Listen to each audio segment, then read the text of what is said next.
The NFL season starts tonight, and as football fans celebrate the return of a sport that has had a very rocky history leading on racial injustice issues, a new Washington Post poll shows the majority of those fans and Americans in general support professional athletes using their platforms to raise awareness about social causes. Of course, one league that has dived headfirst into social justice is the NBA, with Black Lives Matter logos adorning jerseys and courts, and the Milwaukee Bucks leading the charge as a number of professional sports teams, including our own Celtics, refused to play last month after Jacob Blake was shot by police in Kenosha, Wisconsin, and 2 protesters were killed in demonstrations in the days following.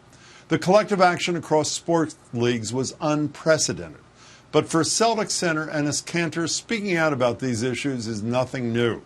He's long been vocal about the human rights abuses in his home country of Turkey under the authoritarian rule of its president, Erdogan. And in a recent Boston Globe op-ed titled "Why I Don't Shut Up and Play Basketball," Kanter writes that he believes using his platform this way has never been more important. Quote, "We are people before we are athletes. Anyone who truly values democratic values can't just talk about social justice, freedom, and human rights. We have to garner global media attention for these issues, educate communities, and urge people to vote for change." And as Kanter is also getting ready for a deciding Game 7 against the Raptors tomorrow night, by the way, joins me now from the bubble in Orlando. Enes, it's great to see you again. Thanks for being here. Thank you, guys, for the invite. I appreciate it. So you start your piece in the Boston Globe talking about the word freedom emblazoned on your jersey. What's the message you hope that word is sending, Enes? You know, one of the biggest reasons that I pick that word because people are, not just suffering here in the United States and Turkey. There are thousands of people out there in the world are fighting for their rights, fighting for their freedom and their justice. So the word back on my jersey, freedom, was representing throughout the whole world and people and countries. That word is really mean a lot to me because my whole life was about just fighting for that word. And I think, what we're doing is right now here is just very inspiring. What NBA is doing is amazing.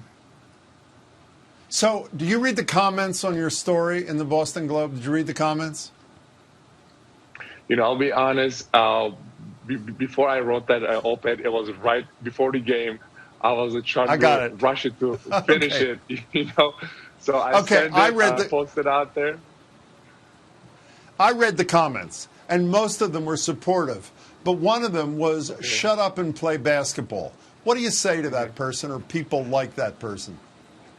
It breaks my heart. Seriously, it does break my heart. I mean, like I said in an op-ed, we are people. We are human before we are athletes. And listen, there are so many kids out there, so many our young generation out there waiting to be inspired. I feel like God gave us this platform for a reason to go out there and inspire millions of people. And if you're an athlete, I mean, not just an athlete, if you're an actor, singer, rapper, if you have a platform, I feel like the question you need to ask yourself is, what can I do to inspire more people? How can I change lives? How can I touch more hearts? So I feel like that's the question we need to ask ourselves if you have a platform. And that's what we're trying to do right now. So you and your fellow NBA players made history. There's no doubt about it. And there was a 48-hour work stoppage. A lot of people, there was some discussion about ending this season. What do you think you and your colleagues achieved from those 48 hours, Enes? I mean, let me just start with this first. I mean, one of the biggest reasons we are fighting so hard is because of our kids, our grandkids. We hope that they grew up in a world that they treated equal, which is the same thing Dr. King was preaching and fighting for. And, we always say that, racism is taught. It's not something that you just born with. So I think coming into bubble, we know basketball is second priority. We got more important things than to do, and there are more important things than playing basketball. And when we watch that video like everyone else when Jacob Blake was getting shot 7 times in front of his kids and her family, and it just shattered and broke everybody's heart. And we were all gathered together, and we were like, you know what? This is bigger than basketball. Basketball and sports can't wait right now. So let's do something to, just take action. Because listen, we always say this, don't just talk about it. Don't just tweet about it. Be about it. So, I mean, that's why we always say this cannot be white against black. This is everyone against racism. This is good against evil. And I always say this to people out there, listen, everyone needs to ask that question themselves. Why does equality have to be a debate?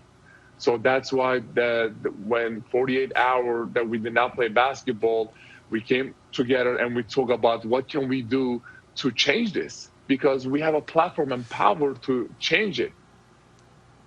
So, Enes, you just said, don't just talk about it, change it. I heard you on CNN with John Berman the other day, where I was sort of surprised. I was very surprised to hear you say only 20% of the players in the NBA are registered to vote. Does that not undercut the message? I mean, listen, if we are going to inspire, encourage our people like who's around us, first of all, we need to start with ourselves first, right? Well, when I learned that only 20% of the NBA players are registered to vote, I just couldn't believe it. I turned to my teammate. I'm like, is he serious, or he's just like, just giving us a number, And then we literally fact checked that it was only 20% of the people registered. But like I said, again, we need to start with ourselves first, and then we can inspire our city, our state, our team members, our families first. And I think, when we say be about it, the number one conversation came out was voting. And when I say voting, I'm not just talking about the national elections. I was talking about the, primary elections too, that's in state. So I feel like, we need to just go out there and try to inspire as many as people we can, because, I was told the numbers. In 2016, only 139 people registered to vote, and now it's like 158 million are projected to vote. It's improvement, but it's still not enough. If you want to see a change, I understand going to a Twitter and tweet something, or just go in front of a media outlet and talk about it is cool and it's good and everything, but what are you doing to taking as solid actions? So I feel like, I wish I can go out there and vote, but I cannot physically because I'm not an American citizen yet. I know. But the least I can do is just try to inspire people. Enes, quickly, if we can, you have made huge personal sacrifice. You do more than just talk. Last time I saw you, hadn't spoken to your parents in years. You've been precluded from doing that. I know your father in June was acquitted of these trumped-up charges. Have you been able to speak to your parents at all since, or no? I have not. Unfortunately, I have not, sadly, because they're still, watching my family very closely, step by step. And because of me, just because I talk about these issues. So I'm like, I talk about this conversation with my teammates, and I'm like, you know what? I don't want America to go through what Turkey's going through, because back in 2015, last time I was in Turkey, the conversations were just getting started to heat up. And now you look at America right now, it's the same thing. You turn on the news, there's so much negative energy and people attacking each other. This side is attacking this side. The common goal should be, what can we do to make this country better together? But you turn on the news, it's like Republicans fighting with Democrats are saying this thing, this side is saying that thing. So focus should be on one thing.